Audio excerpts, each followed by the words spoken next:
Okay, now I've got my electric dryer. It's an Inglias, which is a Whirlpool electric dryer. It's in excellent shape. Gonna do a little touch up, a couple spots on it, but otherwise I wanted to show you that it is working and heating like it's supposed to. So got a nice full load in there. We'll just put it on automatic high heat and hit go.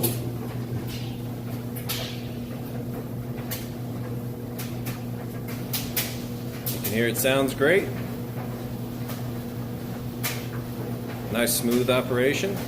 And then I'm going to show you that it is in fact heating.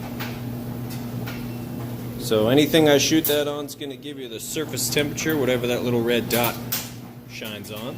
So we'll get right in here, point it in the heating element tube, and you can see there's plenty of heat coming out of there. Then the inside of your dryer will get anywhere from 105 to 195.